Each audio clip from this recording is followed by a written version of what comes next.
Dios me hizo fructificar en la tierra de mi aflicción. El tema de esta mañana, precioso tema, buen ánimo para servir o buen ánimo al servir. Les entregaron, tienen cada uno, esto si lo ven, abajo dice pase de abordar. Hubo un viaje en el año 60 después de Cristo con 267 pasajeros que impactó la vida de todos para siempre. Este pase es para que todos, este tema lo vamos a ver en ese lugar. Quiero si ponen por favor el primero, el mapa que vamos a recorrer. ¿Qué sigue?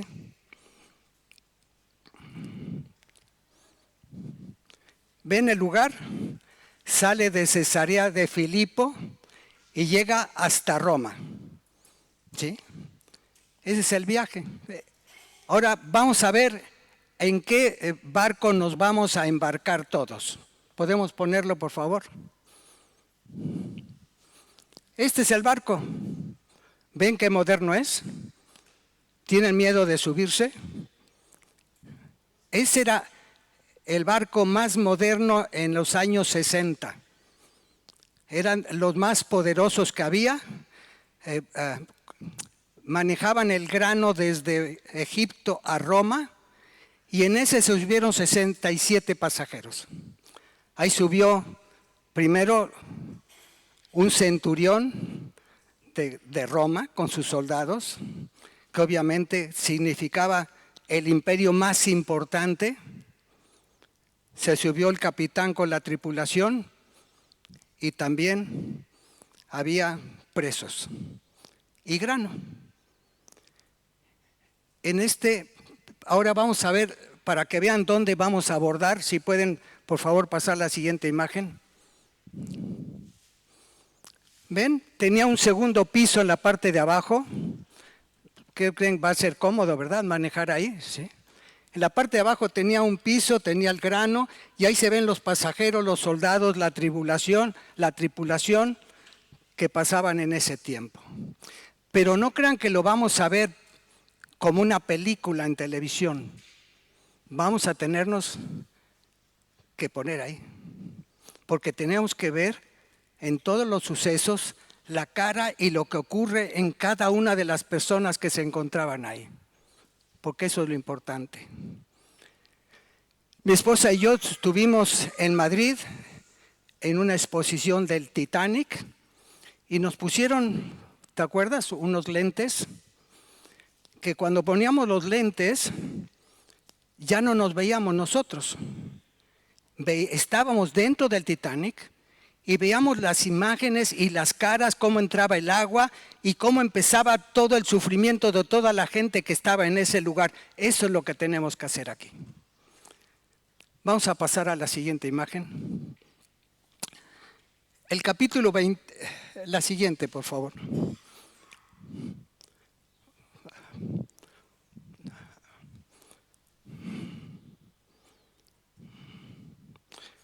Hay una de Hechos 27:20 que está anterior a esta, ¿no?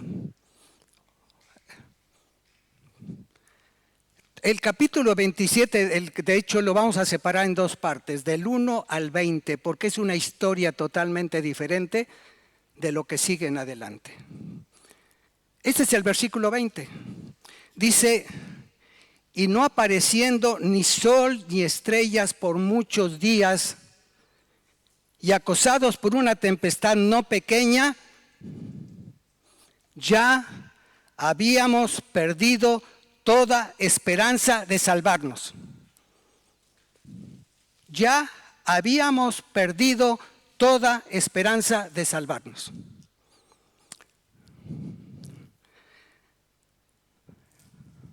¿Se imaginan las características cuando estamos en esa situación?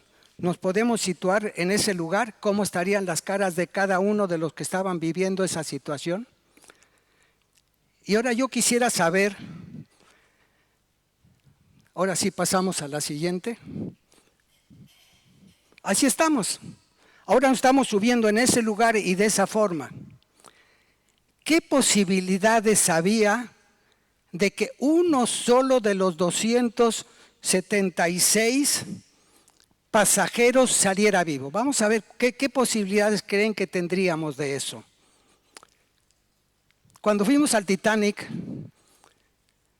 el 13 de abril del año 1912, a las 11:45, 15 minutos antes de las 12 de la noche, el Titanic pegó en un iceberg. A las 2:20 de la mañana del siguiente día, el Titanic estaba hundido. 2 horas y 40 minutos duró el Titanic en hundirse. ¿Se imaginan todas las escenas de todo lo que ocurrió? Tenían salvavidas solo para la mitad. Y aunque podían salir vivos 1,100 personas, solo salieron 700 y pico personas. Sin embargo, lo que más impactó es la historia que en ese momento tenían todavía a su recurso la clave Morse. La clave Morse por primera vez en 1844 se usó la primera vez que el hombre pudo usar la forma de transmitir en el mismo momento con otro lado. Entonces, tenían su propio equipo, transmitieron inmediatamente el SOS, inmediatamente. Aunque muchas naves lo hicieron, vamos a hablar de dos de ellas. Una se llama Carpenter, una nave que se llama Carpenter que iba de Nueva York hacia Australia, recibió la llave, el llamado, y no dudó en salir enseguida para salvarlos. Y fue el que salvó a los 707 pasajeros que estaban todavía en embarcaciones. Hubo otra nave, se llama California. Estaba más cerca, pudo haber llegado antes. Sin embargo, no hicieron caso al llamado. Llegaron tarde. Ellos podían haber llegado antes y simplemente que hubieran llegado antes cuando las gentes estaban en todas las posiciones, en todo lo que ocurrió, con esa desesperación de lo que ocurre en esos momentos. Si hubieran visto una nave cerca, ya sus vidas hubieran sido diferentes. Vamos a ver qué es lo que significa la siguiente. Esto es lo que pasa cuando naufragamos. Se dice que es una de las experiencias más terroríficas y desesperantes a las que puedes enfrentar. Pone límite tanto a tu resistencia física como a tu fortaleza mental. Del miedo pasa al terror, a la desesperación. Y eso pone al límite hasta que llega un momento que tus fuerzas ya no puedes respirar. Eso es lo que sucede. Mentalmente pierdes la oportunidad, pierdes todos los límites. Pero quiero que pasemos a la siguiente imagen, por favor. Hay algo que le llaman síndrome del naufragar. No solo se está en esas condiciones cuando uno está naufragando en el mar. Hay otras condiciones en la vida de todos nosotros que nos llevan a las mismas condiciones. Y Job las tenía todas. Todas. A ver con cuál nos identificamos nosotros. Primero, sus hijos. Los hijos, que es lo más preciado para nosotros. Cuando nuestros hijos tienen condiciones difíciles, sean físicas, pero más difíciles espirituales, nos ponen al límite. Y yo he visto condiciones. Una vez tuve a una gente que vivía cerca de mí. Tenía 5 hijos, el hijo más pequeño de 17 años, unos amigos lo secuestraron. Se lo llevaron, a los 3 días amaneció muerto. Y cuando me junté con él, lloró sobre mi hombro 1 hora y media. Pero hay otro, también que mi esposa la semana pasada, preso de las drogas, ya casado, tuvieron que meterle a un lugar. Pero ¿qué pasa cuando nuestros hijos los vamos perdiendo porque ya no quieren seguir a Cristo y ya no los tenemos con nosotros? Los hijos. Pero también otro problema es la pareja. Job tenía problemas con su pareja. Los había traído problemas. ¿Cuánto pasa cuando los dos no andamos juntos? Cuando hay problemas entre nosotros, nos pueden poner al límite. Pero no solo eso. ¿Qué pasa a los amigos? Y los amigos los podemos comparar con los hermanos, ¿no? Los amigos, en vez de consolarlo, le dijeron que lo que tenía era por su pecado. Qué terrible cuando los hermanos nos juzgamos unos a otros y nos decimos, ese hombre delante de Dios era justo. Y los amigos, en vez de consolarlo, ¿qué pasa con los problemas con los hermanos? Que en vez de consolarnos, entramos en esa ocasión. Ahora no se diga las finanzas, ¿no? Todo lo que tenía, lo había perdido. Pero la lucha más difícil la tenía y la tenemos nosotros con nosotros mismos. Empezó siendo, todos dicen Job, ¿verdad? Sin embargo, Job pasó del que decía Dios dio, Dios quitó, a empezarse a quejar, empezarse a cambiar su vida. Eso también nosotros lo tenemos. ¿Cuál es nuestra tierra de aflicción? Puede reflejarnos lo mismo que si estuviéramos en el mar ahogándonos. Lo mismo si estuviéramos en el mar ahogándonos. Ahora, el Titanic, tuvimos, si fuéramos desde la edad de Abraham hasta que se puso por primera vez la clave Morse, pasaron como 3.600 años, obviamente antes, no quiero irme a la creación, desde ahí, 3.600 años en que el hombre, hasta que el hombre pudo contactar a otro directamente. ¿Y qué hubiera pasado si el Titanic en este año 2026 es cuando naufraga? Todos hubiéramos tenido celulares, ¿verdad? Todos hubiéramos hablado a los rescates. ¿No es cierto? Todos. Ahora se ve, es lo común. Pero no solo eso. Hoy en día hay cuerpos de rescate en la marina de cada nación que llegan con helicópteros, están preparados, bajan y suben a los estos. En el año 60 no había nada de eso. Y en el año 60 las probabilidades de vida de los 267 eran 0. Y Hechos de los Apóstoles se hubiera terminado en el versículo 20.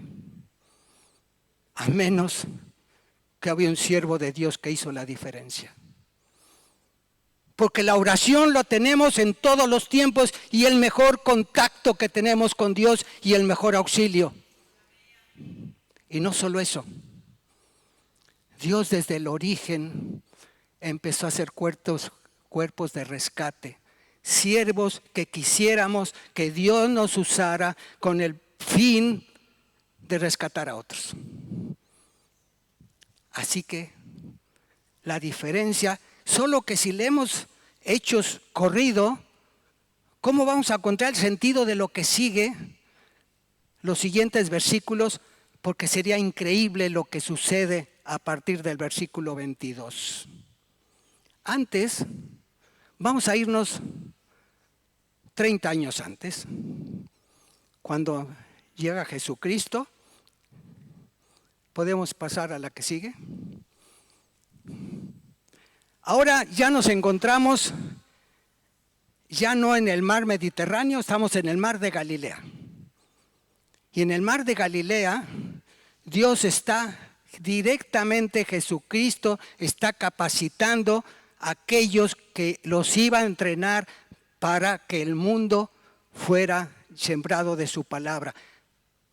Fueron 12, uno se perdió, entró 11 y hoy más de la tercera parte del mundo es cristiana.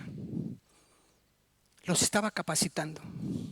Y estaba en el mar de Galilea. Y lo que sucedió de ahí es que les había mostrado cómo multiplicaba los panes a más de 5,000.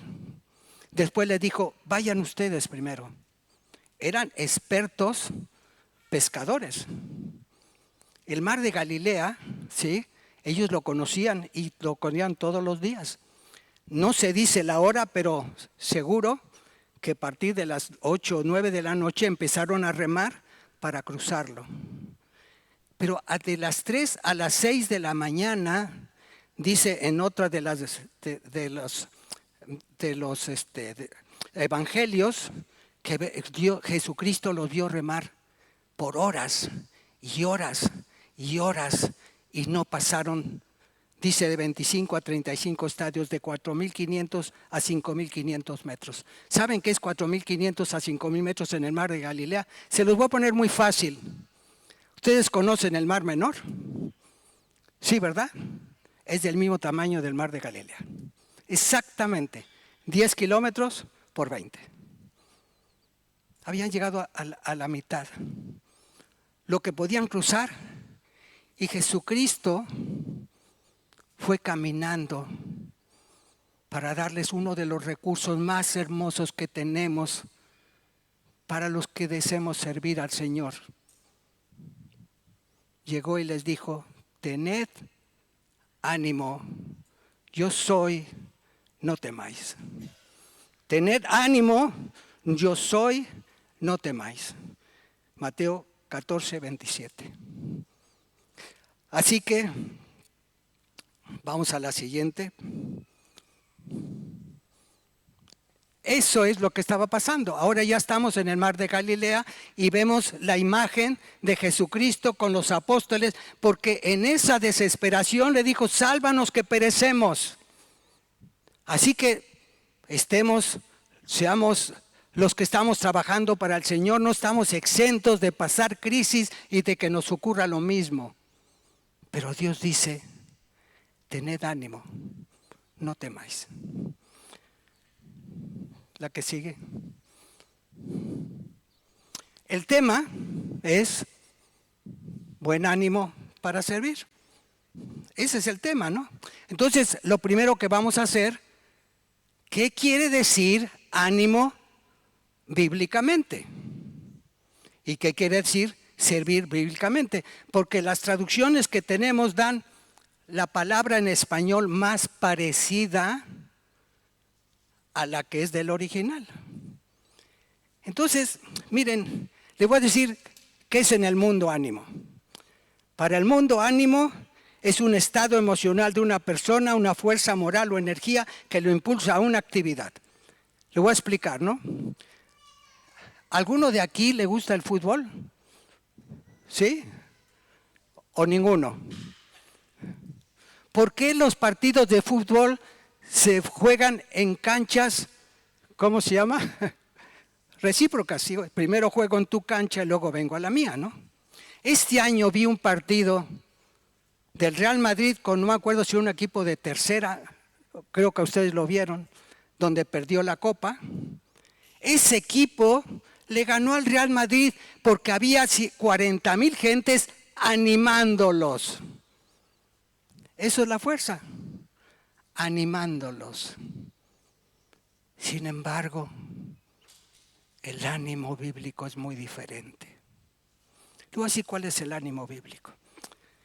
Primero, ánimo viene de ánima, que quiere decir alma. Y en griego es psique, en hebreo es nefesh. Y cuando le agregamos una OZ a nefesh, quiere decir fortalecer el alma. El ánimo bíblico es fortalecer nuestra alma. Y les voy a poner un ejemplo, ¿sí? Si Paco va a jugar fútbol, o Josué, o nuestro hermano Juanjo, y lo digo a los tres, no quiero quitar a todos los demás que trabajan para el Señor, pero quiero decir, los que cuando yo llegué han sido mi reflejo de gentes dedicados al Señor. Cada uno, ¿sí? Si Paco va a jugar fútbol con los jóvenes, todos vamos a ir ¿a qué? A animarlo, ¿no? Pero cuando Él se para aquí, viene a fortalecer nuestras almas. El ánimo bíblico, uno lo da para todos. El otro ánimo, todos los damos a uno pobre que está ahí corriendo de un lado para otro, porque todos lo estamos animando. Solo que el ánimo que damos todos muchas veces es equivocado. Porque a veces lo animamos a que le pegue, a veces lo animamos a que destruya al otro, a veces le animamos a que lo insulte, pero el ánimo bíblico siempre es el correcto. Siempre es el correcto. Y ahora hay dos verbos diferentes para el ánimo. Uno es eutimeo y otro es tarseo. Eutimeo, cuando se usa, viene bien, y el otro pasión o mente o alma. Ese ánimo siempre es para que el enfoque del que sufre sea el correcto, el ánimo correcto, ¿sí? Así que todos los que estamos aquí, ¿y qué quiere decir? Miren, el ánimo bíblico es un recurso que tiene el creyente para poder ser fortalecido, inclusive cuando se siente derribado. Inclusive cuando se siente derribado. Ese es el ánimo. Ese es el ánimo eutimeo. Pero hay otro ánimo, tarseo. Tarseo es el ánimo que Dios nos da a todos los que necesitamos o que Dios nos prepare para servir a los demás. Tarseo. Es una confianza, un coraje, una ración ante la adversidad, una seguridad de luchar. En una forma sencilla, eutimeo es estar bien por dentro, tarseo es atreverse a seguir adelante sin miedo. El que vieron que Jesucristo fue a equipar a los discípulos era tarseo. Ahora, quiero decirlo en términos más comunes, ¿sí? Uno, ustedes conocen, ¿alguno supo lo que eran los motores turbocargados? ¿Alguno lo conoce?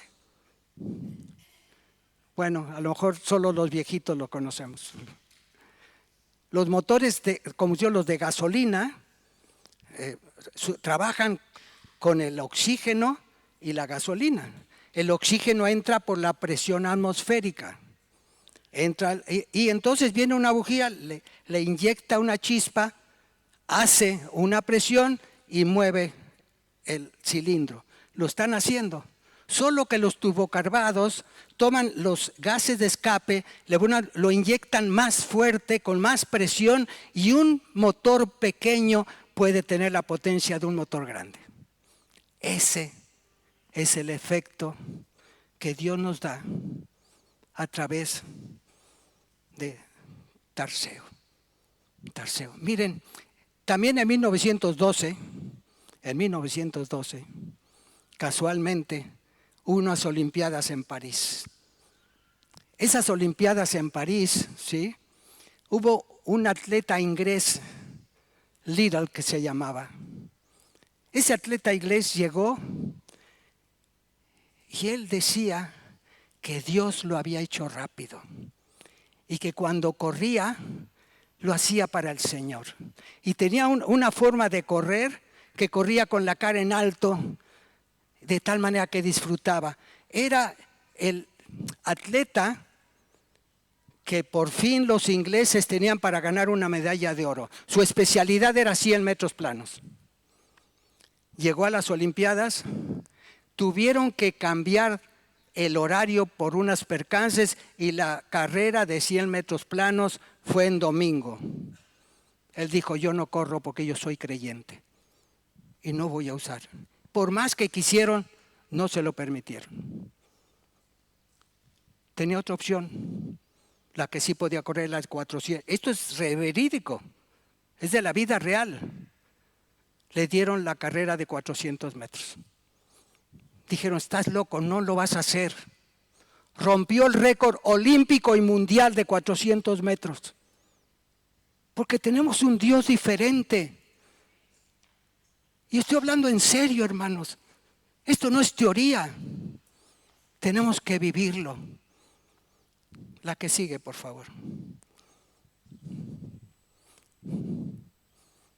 ¿Qué dice Isaías 40, 29? Él da esfuerzo al cansado y multiplica las fuerzas del que no tiene ninguna. Los muchachos se fatigan y se cansan, los jóvenes flaquean y caen.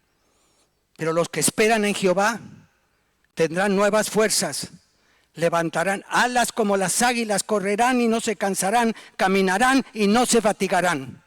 Esto es lo que Dios nos puede dar a nuestras vidas y que está preparado para darnos.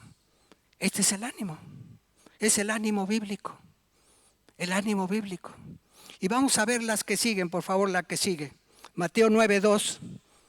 Llega un paralítico que había estado con parálisis de muchos años y le dice, ten ánimo, tus pecados te son perdonados. Y la que sigue, por favor, Mateo 9:20. Esta. Llega alguien que tenía flujo de sangre por 12 años. Una enfermedad que parecía que le iba a llevar por toda la vida. Le toca el manto a Jesús, se sana y Jesús le dice, ten ánimo, hija, tu fe te ha salvado.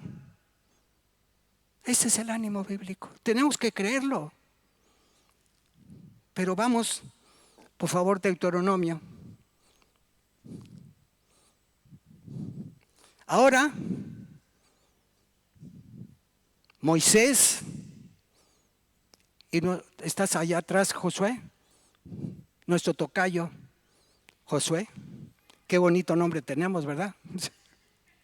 Pues aquí en Deuteronomio, Moisés le dice a Josué, anímate y esfuérzate, porque tú entrarás y entregarás, y le dio la tarea. El ánimo siempre está ligado con el servicio. El ánimo con el servicio, porque tú vas a tener la tarea de entregar esta tierra a cada una de las promesas que Dios había dado a nuestras vidas. Pero no solo eso, sino que Josué hizo que ese pueblo sirviera a Dios toda la vida de él y toda la vida de los ancianos que siguieron de él. Toda la vida que los ancianos siguieran de él. Y por último vamos a ver Hechos 23:11. Pablo,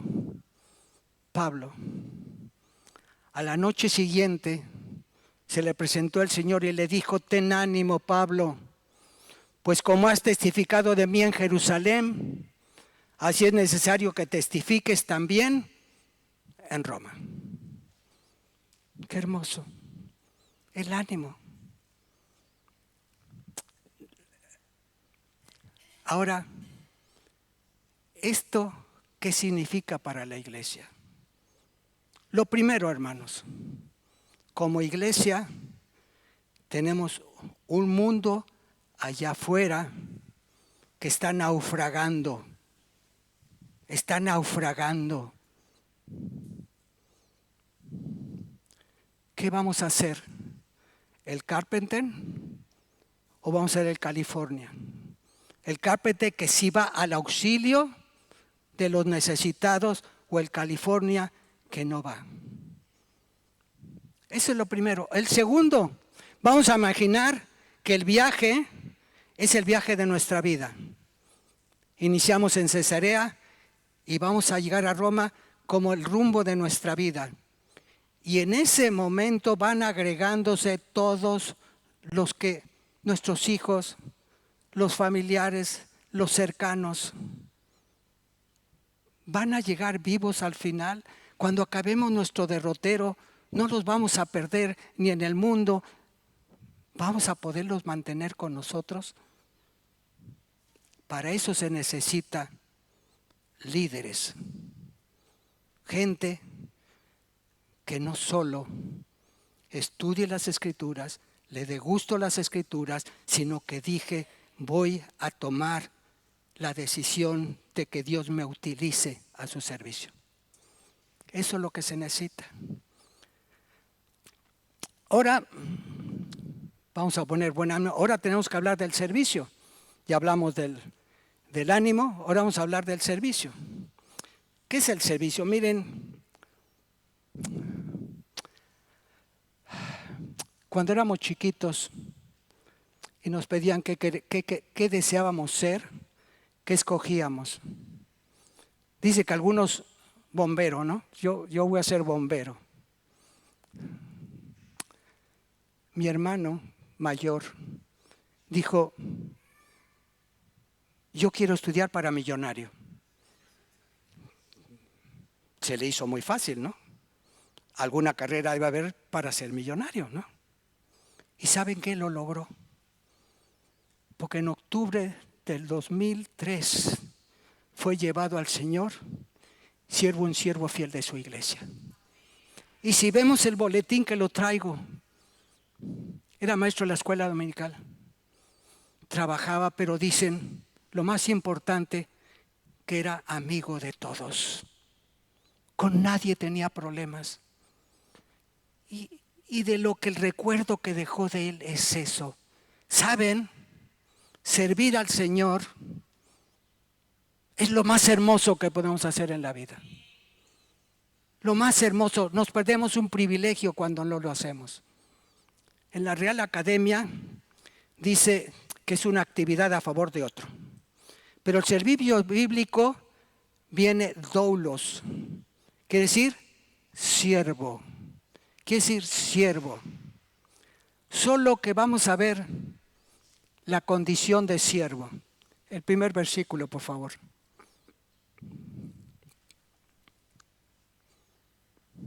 Hay una pequeña condición. Viene en Deuteronomio y viene en Mateo, cuando Satanás llega a Jesús y lo tienta y le dice, yo te daré todos estos reinos y sentados y me adorares. ¿Y qué le dice? Al Señor solo adorarás. ¿Y qué? ¿A Él solo qué? ¿A Él solo qué? Solo al Señor servimos. Esa es la condición. El servicio no es cosas puntuales, eventuales, sino es un estilo de vida. Un estilo de vida para servirle en todo lo que estamos. Si no, es bueno que lo hagamos, pero el servicio es... Vamos a ver, vamos a poner 4 versículos porque realmente las instrucciones del siervo están aquí desde el Génesis hasta el Apocalipsis. Pero vamos a poner unos versículos que nos hablen. El que sigue, por favor. Dice, todo lo que hacéis, ¿sí?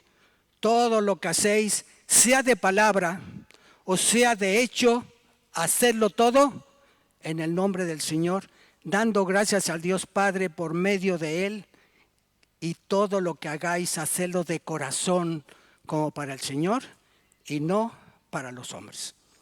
Y vamos al tercer versículo, por favor. El tercero lo ponemos. Así que somos embajadores en nombre de Cristo, como si Dios rogase por medio de nosotros, o rogamos en... ¿Saben qué? Los siervos somos el cuerpo diplomático de Dios en la tierra. Cuerpo diplomático de Dios en la tierra. El mayor problema que tenemos es porque hoy en día hemos confundido mucho el trabajo. Y a veces a Dios le damos el tiempo que nos sobra. Y de niño a mí en la iglesia me decían, no, mira, si vas a servir de tiempo completo, quiere decir que vas a ser un pastor que trabaja nada más en esto y cobra su sueldo, pero que lejos de la realidad. Dios necesita a sus siervos en donde trabajamos, en donde vivimos, en nuestro hogar. Ahí nos necesita, pero como siervos de Dios. Como siervos de Dios. Eso es lo que dice que somos embajadores. Pero vamos más allá. Vamos al siguiente versículo. Cada uno según el don que tiene, ¿qué dice? Úselo para sí mismo para ganar dinero y que le vaya bien. No. Úselo a favor, ¿qué? De los demás. Servicio. El servicio es lo más hermoso. ¿Y saben qué? Lo difícil es no hacerlo. Una que le llamaban Santa Teresa, yo no me meto en eso, pero dijo, si no vivimos para servir, no servimos para vivir. Y es cierto. ¿Saben? Cuando nosotros venimos al Señor, somos injertados en la vid y somos los pámpanos. Es imposible que no demos fruto. Pero a veces confundimos el fruto. El fruto es el fruto del Espíritu. Porque todo lo debemos hacer con paz, con amor, con benignidad. Porque si no lo hacemos de esa forma, de nada sirve. En donde estamos. Eso es el servicio al Señor. Eso es el servicio. Y quiero que por favor, en unos momentos, ¿quieres venir, Dani, por favor, aquí? Y que todos vamos a oír. Teníamos un misionero que componía música a los versículos de la Biblia. ¿Quieres, por favor?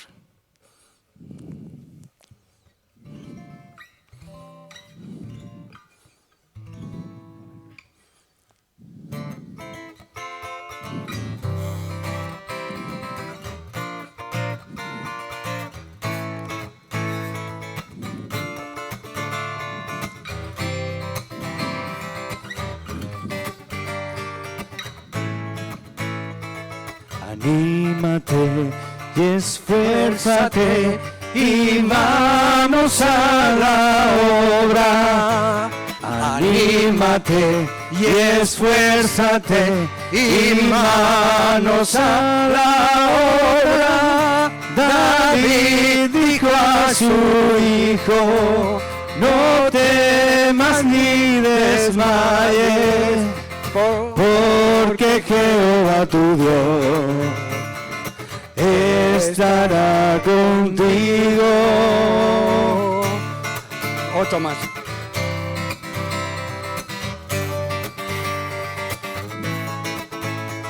Anímate y esfuérzate y manos a la obra.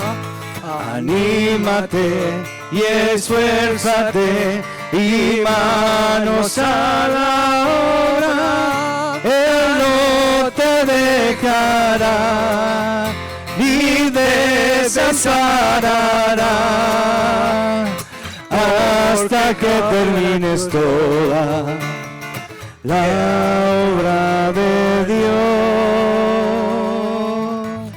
Señor, en tus manos ponemos esta enseñanza porque queremos que nuestros corazones sean animados, Señor. Queremos que tú estés en nuestra vida para obrar y para hacerlo, Señor. Permítenos, Señor, que en esta mañana tú sacudas nuestras vidas. Lo necesitamos y lo queremos. Gracias. Bueno, vamos a pasar ahora. ¿Quieres? Hermanos,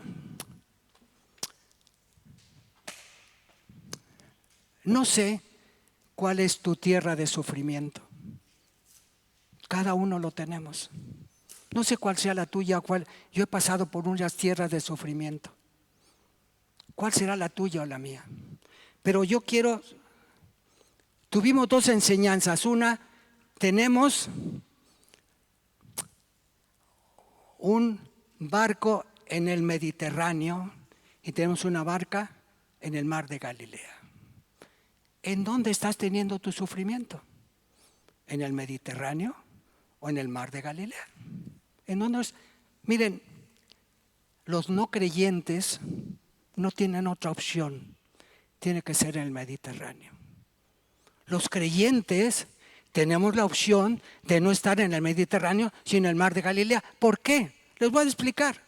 El Mediterráneo mide 3.500 metros de largo, 1.600 metros de ancho y su profundidad de 1.500 a 5.000. ¿Sabe lo que pasa? Cuando estás en el Mediterráneo nunca ves la orilla. Yo he estado en un crucero, me subí y cuando vi al norte mar, los lados mar y atrás mar. Mientras nuestros problemas nos dediquemos a ver el mar de nuestra aflicción, vamos a estar en el mar Mediterráneo.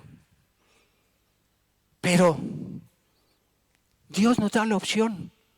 Ese ánimo es para que lo hagamos en el mar de Galilea. El mar de Galilea, ¿saben? Tiene 10 kilómetros por 20. En donde estés, siempre vas a ver a la orilla. Siempre vamos a ver a las cosas de Dios para transformar nuestro sufrimiento en un espíritu renovado para que dejes de sufrir y dediques a servir a Dios. ¿Qué tenemos que hacer? 2 versículos, Colosenses 3:2, que dice, poned la mira en las cosas de arriba y no en las de la tierra. Mientras queramos poner los ojos en la tierra, el sufrimiento es lo único que vamos a ver. Lo único que vamos a ver.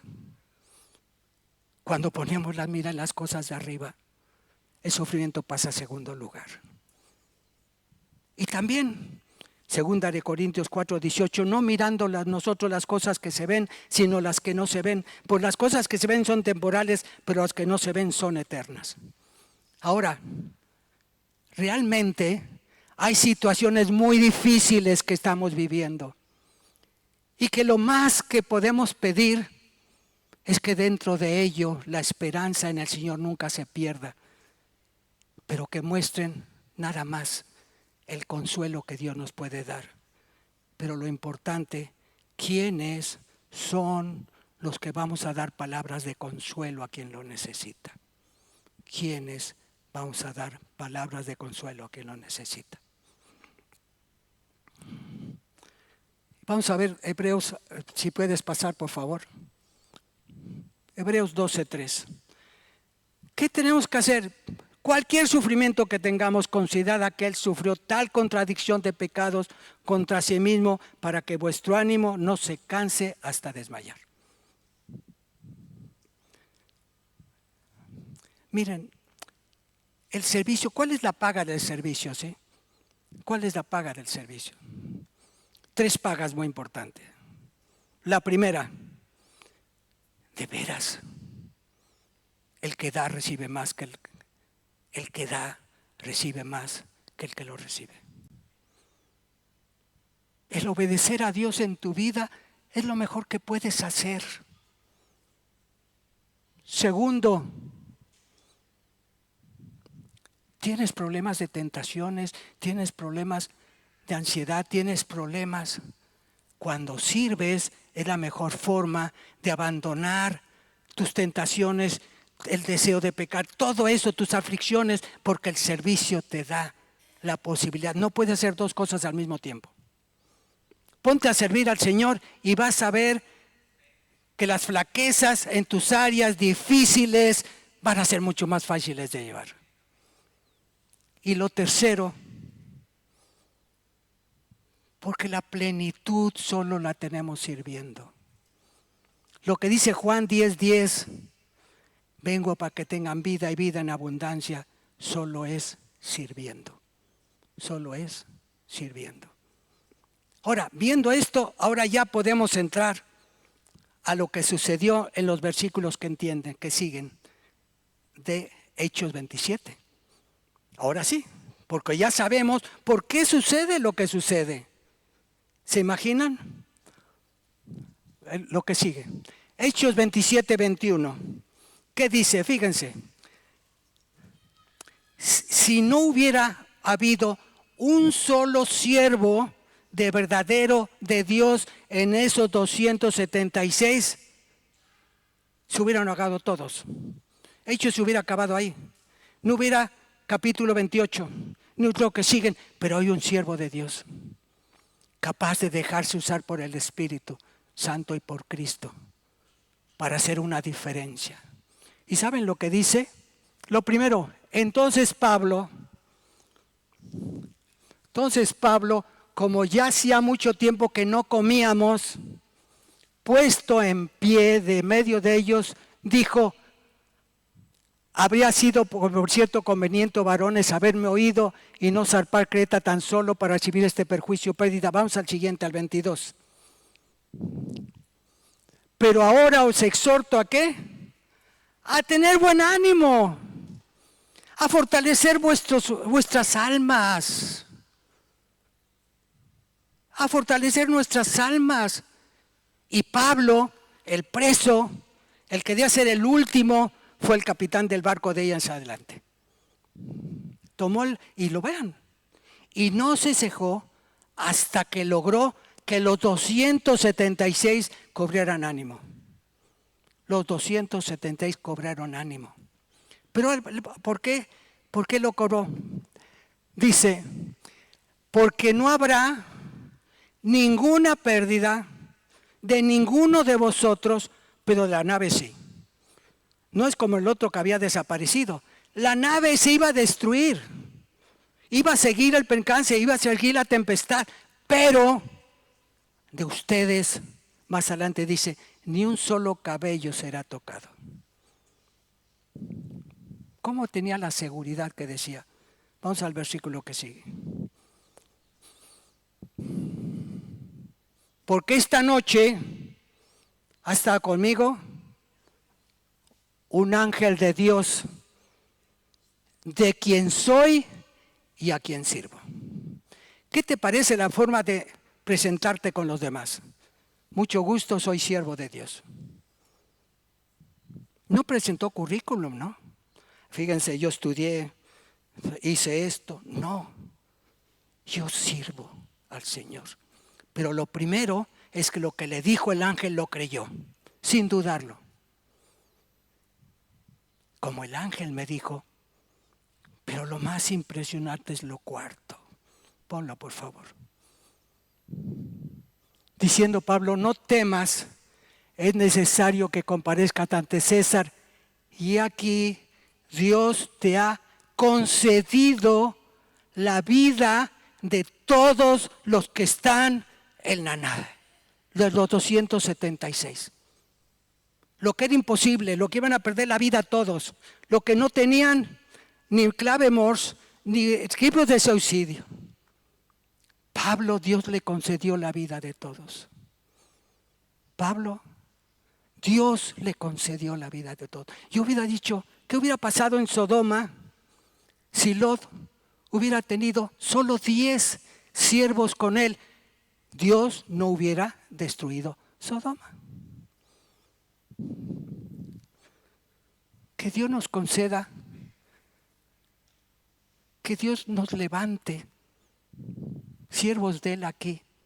Y ojalá que nos conceda la vida de todos los que faltan de nuestras familias, que deben estar sentados en estos lugares. O los esposos, las esposas que no vienen, o al revés, o de los hijos, o de las circunstancias. Porque a lo mejor Dios, ¿qué? No lo concede.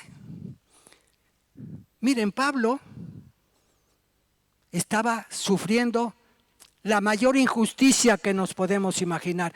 Aquí ya llevaba 6 epístolas escritas y en Roma iba a poder hacer las demás. Estaba preso injustamente, estaba en la tempestad. ¿De dónde le salió esa fortaleza para levantarse y dar ánimo a todos? Es la que nosotros necesitamos. Es la que nosotros necesitamos.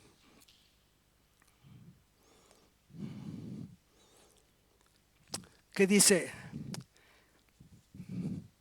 la que sigue, por favor. Y la mayoría de los hermanos, cobrando ánimo en el Señor con mis prisiones, se atreven mucho más a hablar la palabra sin temor. Necesitamos siervos de Dios que irradian ánimo a los demás, ánimo bíblico, para dejar de ver el mar de nuestros problemas, para animar al desfallecido y para alcanzar y para que la tierra de nuestra aflicción Dios la pueda convertir en ser fértiles para el Señor. La que sigue, por favor. 1 Tesalónica 5:14. También os rogamos, hermanos, que amonestéis a los ociosos, que alentéis, ¿qué? A los de poco. Miren, hay desánimo, poco ánimo, ¿qué más? ¿Qué? Doble ánimo. El doble ánimo viene en Santiago. Tenemos que fortalecer a los de doble ánimo. Son los más difíciles. ¿Saben qué es el doble ánimo? ¿Sí? Los indecisos, ¿no? Le preguntó a un hermano, ¿eres tú indeciso? No, bueno, a veces sí y a veces no. ¿Sí? A veces sí y a veces no. Los indecisos, los que un día se levantan, vienen a la iglesia y vienen y cantan y prometen y al otro día se van al fútbol. Al otro día son los mejores, al otro día. Doble ánimo, dice una doble alma. Tenemos que tener una solo alma para el Señor. Pero dice que tengan que alentéis a los, que sostengáis ¿qué? A los débiles. Que seáis pacientes. ¿Para qué? Para con todos. Seamos pacientes para con todos. Pues no, pero que sigue. Pero ¿saben qué, hermanos? Quiero darles. ¿Saben quién iba también en la nave? Aristarco de Tesalónica. Van a ver en el versículo 2. Se subió con Pablo. Aristarco de Tesalónica. Se comenta de él en Colosenses 4:10, en Filemón 1:24. Fiel compañero, sufrió persecución, socorro oportuno. Aristarco de Tesalónica estaba en ese lugar, no quería soportando a Pablo porque lo seguía, no era preso y pidió estar con los presos para ayudar a Pablo, siguió en sus prisiones. Aristarco de Tesalónica. Esta iglesia necesita Aristarcos. ¿Saben qué? Nuestros pastores están muy solos. Y se lo digo en serio, ¿eh? No estos, todos. Todos los buscamos, todos les pedimos, ¿sí? Algunos los critican. Yo he visto criticar cosas terribles. Pero compañeros fieles. No me refiero al trabajo de diaconía, que obviamente eres el compañero fiel que está ahí para decir, aquí estoy, contigo. Es una gran tarea. Quiero estar contigo. Y quiero estar contigo porque amo la obra. Y porque necesitamos levantar por lo menos 5, 10, 15 que apoyemos para que haya discipulados verdaderos. Para que podamos trabajar en el Señor. Aristarcos. También iba un tercero, Lucas. Lucas en primera persona lo relata. Y Lucas lo que hizo que al día de hoy lo podamos leer. Al día de hoy lo podamos leer porque estaba Lucas escribiéndolo. Aristarcos, hermanos. Aristarcos que no es necesario que nos mencionen. Que no sea que nos digan nada. ¿Sí? Aristarcos. Y los que deseen hacerlo de corazón, porque sus vidas sean diferentes. Solo hay 2 versículos. Vamos al que sigue, Filipenses 2, 19. Espero pronto enviaros pronto a Timoteo, para que yo también esté de buen ánimo al saber de vuestro estado. El que sigue. ¿Saben por qué? Porque, no, es el anterior, perdón.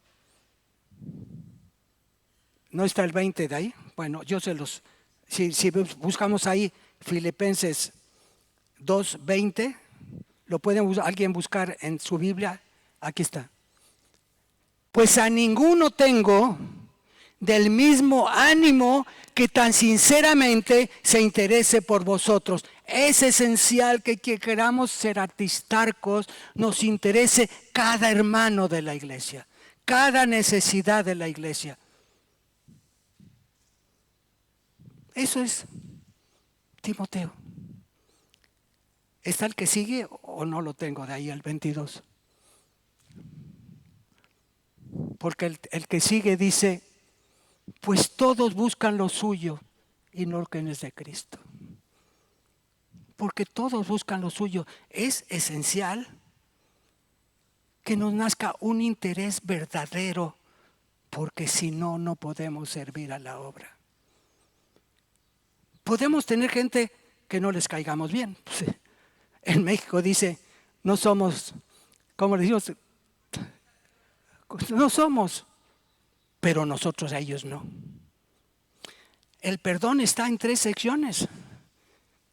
Cuando me pide perdón el que me ofende, cuando pedimos perdón los dos, o cuando yo pido perdón al que me ofendió. Eso es lo que cree que nosotros funciona. Se los digo, funciona, cambia vidas, cambia problemas de por años. Hermanos que se reúnen otra vez. Tenemos que Dios, si no lo tenemos, que nos nazca el amor. Eso viene de eutomeo, buen ánimo. Y por otro, el último, Esdras. Porque Esdras preparó ¿qué? Su corazón. ¿Para qué? Lo primero, para aprender la palabra, inquirirla. Segundo, para vivirla. Y tercero, para enseñarla. ¿Puedes subir, por favor? Vamos a cantar un último canto, también aquí de los nuevos si quieren. Precioso, me ha tocado mi corazón. ¿Sí? Ya se me fue, mira. Hermano, yo no sé cuál es tu situación. A lo mejor la llevas tú solo y no la compartes con nadie. Pero ¿sabe qué? Esta iglesia es un refugio. Quitemos cualquier cosa que nos estorbe y demos paso para aprender lo más hermoso. Que Dios nos dé su poder. Quiero decirles,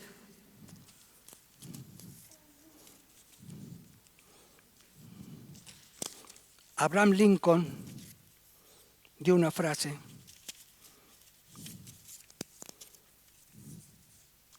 Si no te dejas vencer por el desánimo, tienes a un Dios a tu lado que desea darte su fuerza para que no te impida seguir adelante. Eso lo dijo Abraham Lincoln.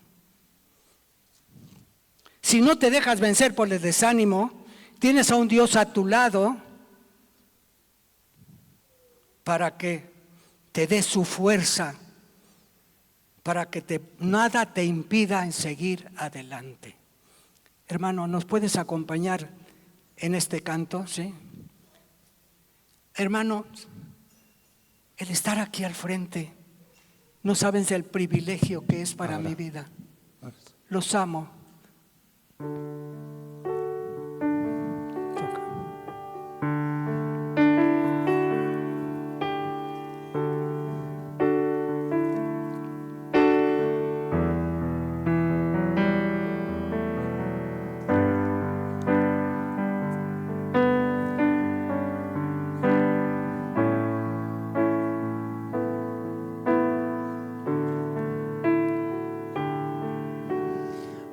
Hazme un instrumento de tu paz.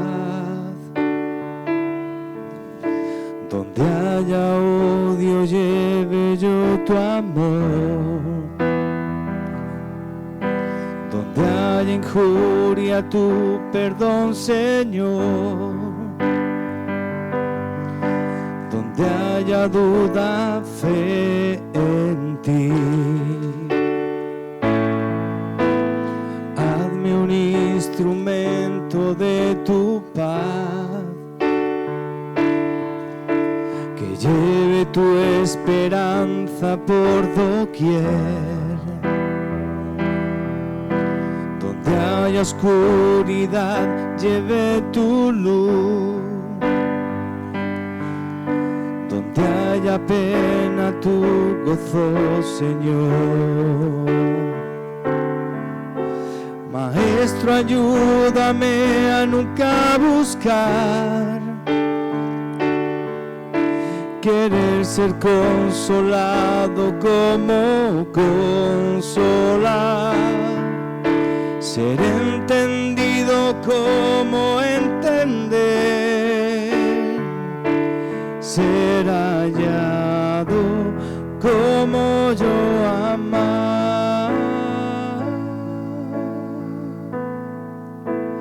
Hazme un instrumento de tu paz. Es perdonando que nos das perdón. Es dando a todos como tú nos das. Y muriendo es que volvemos a nacer. Maestro, ayúdame a nunca buscar querer ser consolado como consolar, ser entendido como entender, ser amado como yo amar.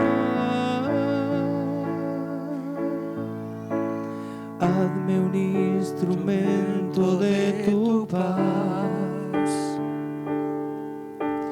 Hazme un instrumento de tu paz.